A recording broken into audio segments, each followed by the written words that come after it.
I never asked to be a mother. Not like this. But life has a way of deciding for you.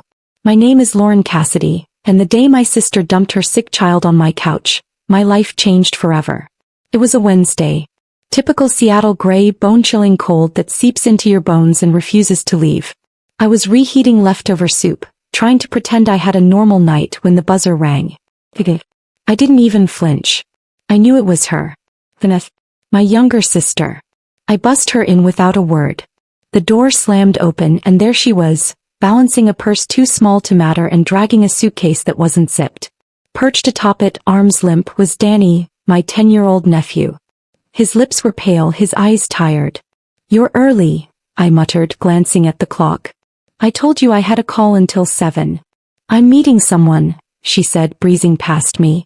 Her voice, casual, effortless, like dropping a child off wasn't even a thing that mattered. "Just for tonight," I said. My voice was calmer than I felt. "You said that Monday, Sunday, and last Thursday." She didn't blink. "He's got his meds, the nebulizers in the suitcase. You know what to do." Danny didn't say a word. He shuffled to the couch like a ghost, curling up, wheezing softly. That sound, it cut through me like glass. "No. Not this time," I said, planting myself between her and the door. "You can't keep doing this. Isaac. You can't just." She rolled her eyes and smiled, that tight-lipped, infuriating smile she always wore when reality hit too close. "I need a break, Lauren. I've been doing this alone for years. You wouldn't understand." "Oh, you mean the breaks between Cancun, Miami, and whatever yoga retreat you're pretending is spiritual growth?" The words came out sharper than I expected. Her gaze snapped to mine, defensive. "I'm serious," I pressed louder now, raw. "You're not being a mother. You're just running away." She scoffed and grabbed her keys. "Whatever. You've always been jealous. You don't have kids, so now you get to play mommy. Enjoy it." Then the door slammed. Silence rushed in, except for the soft hiss of the nebulizer and the rasp of Danny's breathing. I walked over and crouched beside him. "Hey, you okay, baby?" My voice was quiet, gentle. He gave a tiny nod. Glassy eyes, arms tight around his chest. I sank to the floor beside him, back against the couch, the flickering TV casting shadows across the room. My hand reached instinctively for the timer on the machine. 12 minutes to go. I exhaled. This wasn't the first time she'd dropped him off sick. But something about tonight felt heavier. Final, maybe. Danny winced as he coughed, tiny and helpless. My thumb brushed his wrist. "This isn't right," I whispered. Not just to myself, to the universe. No child should watch their mother walk out the door without looking back. No woman should be left holding pieces that weren't hers to begin with. But I couldn't fall apart. Not tonight. Not when his chest rose and fell like a tide I had to keep steady. I planted myself beside him, soup untouched, heart already rewriting its purpose. Tomorrow I'd call her again. Tomorrow I'd try to make her understand. But tonight I was the only one staying. The next evening, the apartment lights hummed faintly as I set 2 chipped plates of grilled cheese and tomato soup on the table. Classic comfort food. Danny picked at the crusts like it was homework, dark curls stuck to his damp forehead. He wasn't asking about his mom. He wasn't whining or fidgeting. He just existed quietly, like a boy who'd been practicing invisibility his whole life. Don't give up," I said softly, pulling out a chair. He nodded, eyes fixed on the bowl. The silence stretched long enough for the ticking wall clock to become a metronome, filling the space she had abandoned. Finally, I asked the question that had been pressing on my chest. "Do you miss her?" Danny shrugged faintly. "She doesn't really talk to me unless she's mad." That tiny whisper cut deeper than any shouting ever could. I reached for his hand, fingers trembling slightly. His skin was warm, fragile, a reminder of everything a child shouldn't have to endure. "You know it's not your fault, right? None of this is." He just stared at his soup. Words couldn't land. But slowly he looked up. His eyes, big and brown, flickered with something I hadn't seen before. Not trust, but maybe the beginning of it. We sat like that for a long while. Hand in hand. Soup going cold. And I realized as I watched him that he wasn't temporary. He was mine now. Not by blood, not by law, but by the invisible threads life had wrapped around us. The nebulizer finally clicked off and Danny had fallen asleep hours ago, curled on the couch, clutching his worn-out bear. I stood barefoot in the kitchen staring at my phone. Maybe this time she'd answer. Maybe she'd care. I hit dial. Lauren, hey, her voice floated through, syrupy and distant. I heard your son got into Stanford. That's amazing. I gripped the edge of the counter. You lost the right to say that, I said, each word deliberate, sharp. Oh, come on, she laughed. Don't be like that. He's still my son. I didn't answer. Silence stretched, heavier than rain on the roof. Finally, she said, almost too casual, you are now. The line went dead. I slid down to the cold tile floor, tears burning behind closed lids. For Danny. For myself. For the family I had hoped we could be. And somewhere deep down I already knew. Vanessa wasn't coming back, not really. I cried until the tears ran dry, until the ache in my chest hardened into something colder, sharper, resolve. Because there was a little boy asleep on the couch who needed me in the morning. I stood slowly, wiped my face and whispered to the empty room, I've got you, Danny. I'm not going anywhere. The sun broke through Seattle clouds in soft, slanted rays, drawing lines across the hardwood floor. And in that quiet, exhausted light I realized, this wasn't the life I planned. But it was the one I'd been given. And I'd be damned if I let him down. The next morning felt heavy, like the city itself had pressed a damp blanket over my chest. Seattle gray stretched endlessly outside the blinds, but inside, the apartment smelled faintly of yesterday's soup and a hint of vanilla from the candle I'd left burning all night. Danny stirred first, shifting under the tangle of blankets on the couch, his small body curled tight like he was guarding himself from the world. Morning, kiddo, I whispered, careful not to wake him fully. His eyes fluttered open, still glazed with sleep. How's the chest? Better, he muttered, voice barely audible. And then, as if remembering the rules of our little quiet life, he added, Can I have toast? Toast. Just toast. No questions about his mom, no tentative inquiries about why life felt like a revolving door. My heart thudded in my chest. This is progress, I thought, kneeling to ruffle his dark curls. Toast you shall have, I said, trying to make my voice sound light even though my chest tightened with the weight of responsibility I'd never asked for. In the cramped kitchen I cracked eggs into a bowl, trying not to curse when a shell fell in. Danny perched on the counter, chin in hand, watching like a little food critic. You're going to set off the smoke alarm, he said with mock seriousness. Only if things go really well, I shot back, laughing before I realized it. The sound surprised me, loud, unrestrained. Danny's face lit up like I'd just performed a magic trick. You laughed, he exclaimed. I did, I said, smiling through the sudden teariness that always came when he noticed me for real. You're welcome. He grinned, then sniffed the air dramatically. Are you cooking? Yes, I said, lifting the pan. Try not to judge too harshly. He leaned forward, watching my every move, and I realized something strange and wonderful. He trusted me. Not just to cook breakfast, but to show up, to protect him, to make him feel like he mattered. And in return, I'd given myself permission to care fully, without hesitation, without expectation of return. We sat at the counter, eggs and toast between us. The sunlight slanted through the blinds, hitting Danny's curls and turning them golden. For a moment I just watched him, memorizing the curve of his small ears, the way his fingers trembled slightly as he picked up the fork, the faint shadow under his eyes that told the story of years I'd now have to rewrite. Do you like it here? I asked gently. He shrugged, not looking up. Yeah. It's quiet. Quiet, I thought. Quiet meant safe. Quiet meant he could breathe. Quiet meant maybe, just maybe, we were building something that could last. After breakfast he pulled out a sketchpad, something he'd kept hidden, and started drawing. He didn't ask questions, didn't comment on my messy kitchen. He just created. I leaned against the counter, watching him, heart tightening with the ache of both gratitude and guilt. This boy had already given me more than I could explain. The days blended into a rhythm I hadn't known I needed. Morning routines, school walks, work, homework, and quiet dinners where he told me about the day's small triumphs and humiliations. Money was tight, tighter than I admitted to myself, but somehow we made it work. And slowly, quietly, he began to trust me, not just with his well-being, but with his world. One evening, the apartment buzzing with the soft patter of rain, I watched him tackle a math problem I didn't understand at first glance. His small brow furrowed in concentration. Wait, how'd you do that? I asked. He looked up, eyes bright. I saw a pattern online and remembered what you said about looking for the steps. It's like a puzzle, Lauren. A puzzle. He had the same way of seeing the world I'd always envied. Curious, methodical, relentless. My chest ached with pride. You're brilliant, I said softly. No, you help me, he replied, cheeks pink, voice quiet. But I knew better. I'd seen the brilliance already. He didn't need me to teach him math. He needed me to see him, and finally he could. Later, as I washed dishes, I caught a reflection of myself in the window. Tired, unkempt, hoodie stained from breakfast, but proud in a way I hadn't felt in years. I was building a home from chaos, and he was the heartbeat that made it real.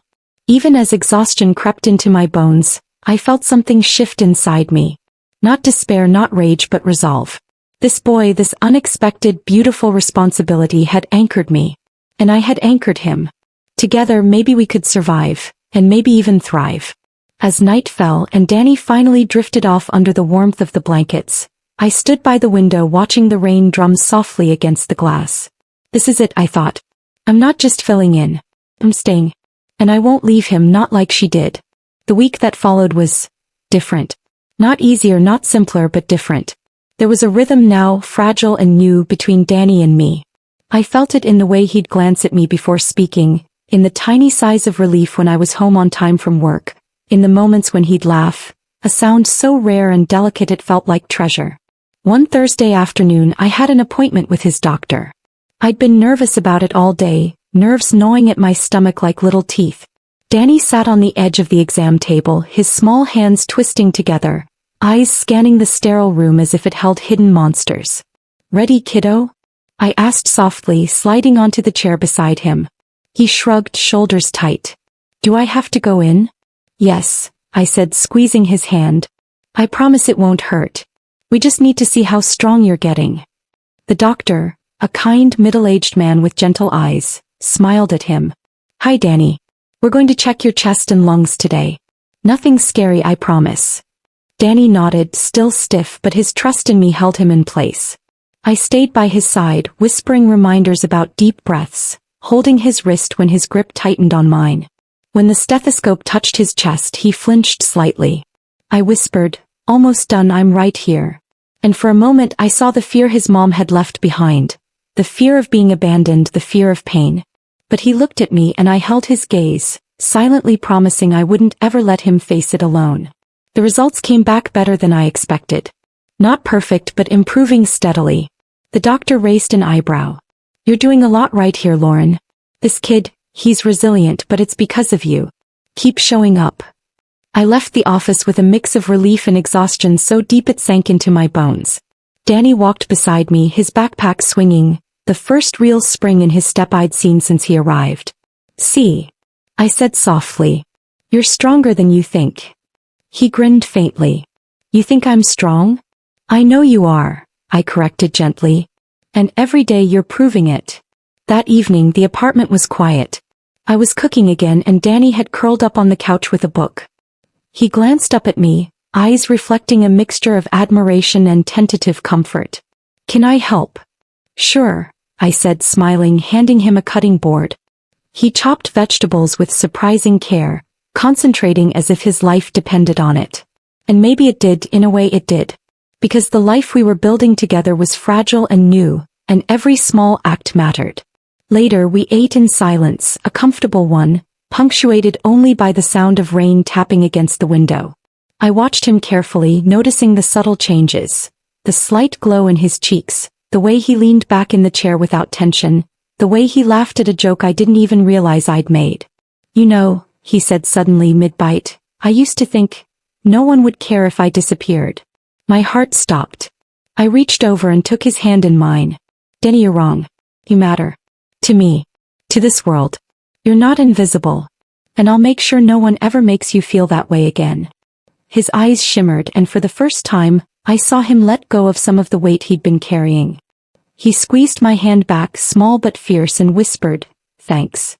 That night, after tucking him in and watching him drift off, I sat in the living room staring at the rain. Exhausted as I was, I felt something shift inside me. We're doing this. We're surviving. We're living. And even amidst the uncertainty, the fear, and the anger at the world that had let him down, I felt a spark of hope. It wasn't enough yet. There were bills, work stress, and the lingering shadows of Danny's past, but it was a start. A fragile, imperfect, beautiful start. And I would protect it with everything I had. Because this wasn't just about surviving anymore. It was about building something real, something lasting, something that even the storms couldn't erase. The weekend started like any other. Danny and I had routines now, small victories stitched together with care. But life has a way of testing you just when you think you're safe. Saturday morning, I got a call from the school. The principal's voice was clipped, professional, but I heard the underlying tension. "Lauren, we need to talk about Danny," she said. "Can you come in this afternoon?" My stomach dropped. "Is he in trouble?" "I don't know yet. But please, come as soon as you can." I hung up, heart hammering. Danny noticed immediately. "What's wrong?" he asked, his voice small. "Just school stuff. Nothing bad, okay?" I forced a smile, but he wasn't convinced. That afternoon we sat in the principal's office. Danny fidgeted beside me, his small hands clenching into fists. "Lauren, Danny has been having some issues in class," the principal began. "He's very bright, but he's been disruptive, and some of the kids, they don't respond well. There's also a note from his previous foster care, behavioral concerns we should monitor." I felt my chest tighten. Not because of the accusations, but because of the weight of all he'd already endured. "He's adjusting," I said softly. "He's learning. He's trying." The principal nodded, but her eyes were firm. "I understand. But we need a plan. We can't let these issues escalate. If he can't cope in a classroom setting, we may need additional support." Danny's eyes filled with tears. "See? I knew it. I'm bad. I always mess up." "No," I said firmly, lifting his chin. "You're not bad. You're human. You're learning. And nobody gets it right all the time."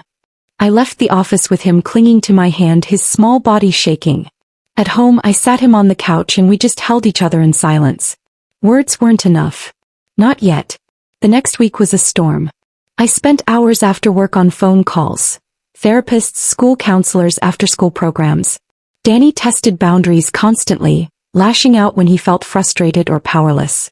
And every time I reminded myself, patience, compassion, persistence. One evening he threw a book across the room shouting, "I hate this. I hate everyone." I froze for a moment, heart racing. Then I knelt in front of him. "I know you're angry. I know it feels unfair. But hurting yourself or me, it won't make it better. Let's breathe together. Can we do that?" Reluctantly he nodded. I guided him through slow breaths, counting out loud, my hand on his small shoulder. Gradually his trembling eased. By the end he was quiet, staring at the floor. "I'm sorry," he whispered.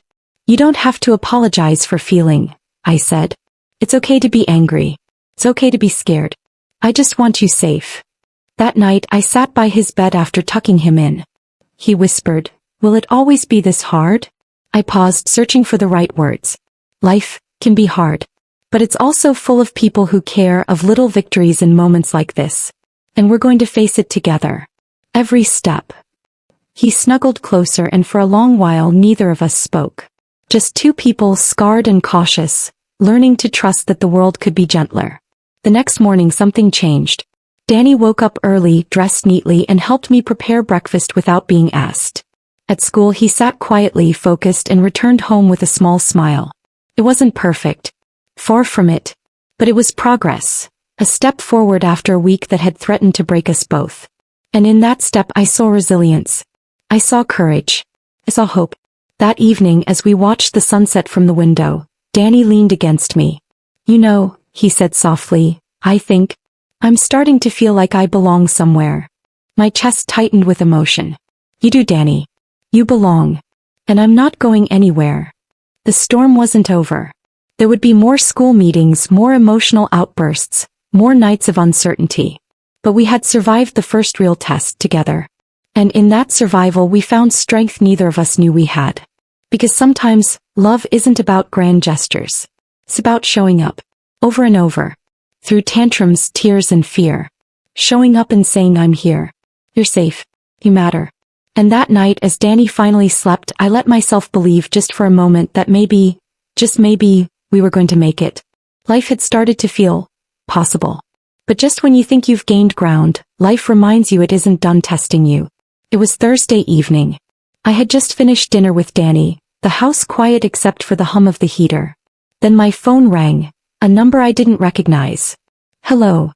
I answered cautiously. Lauren, the voice was cold, clipped, almost clinical.